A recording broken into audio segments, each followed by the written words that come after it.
Remember the Muslim lawyer that was photographed with a Molotov cocktail? She was going to blow up a police car. Well, she did it.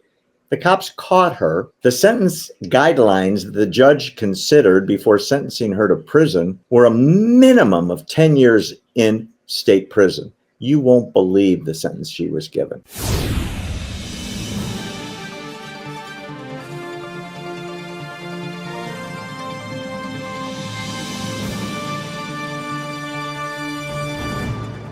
Well, do you remember during the riots in New York, the recent riots, the Hamas riots, where that Muslim lawyer threw a Molotov cocktail into a police car, blew up the police car? She was arrested. Her name is Rajud Rahman. She was photographed holding a Molotov cocktail and saying, this is for the police or something like that. They arrested her.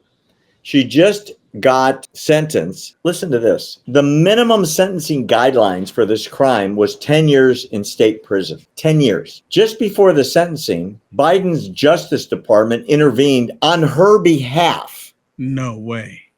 I'm reading it. The judge lowered the sentence to 15 months instead of the 10 years that the law required. And the lady was disappointed, saying that I want to move on with my life.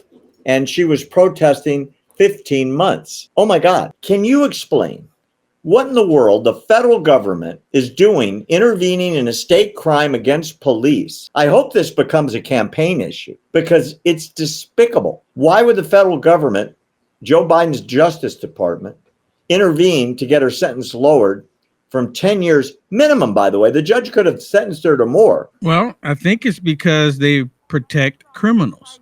I mean, that's really comes down to.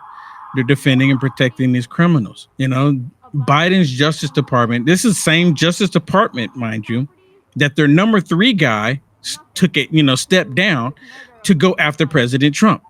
The same Justice Department that has been going after their political opponent. The same Justice Department that won't do their jobs and allowing all of these illegals to come into the country and kill American citizens and rape women and rape children. Same Justice Department, the same Justice Department. So it doesn't surprise me. I mean, it's pretty horrible and it should become a campaign problem for them, but they're going to ignore it. The MSDNC won't talk about it. The Communist News Network won't talk about it. CBS, NBC, the entire Alphabet Network soup group, like I like to say, none of them are going to pay attention to it. They're going to ignore it.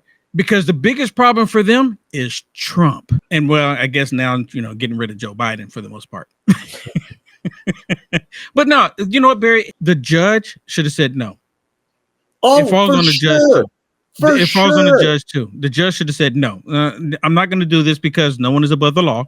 And they always scream it. No one's above the law. And I think probably the main reason why the Justice Department, Biden's Justice Department did this is so that the Democrats wouldn't have more reason to hate the Democrat Party. I think that's the reason why. Because then they would say, oh my goodness, you're locking up innocent black women. She's not innocent. No argument.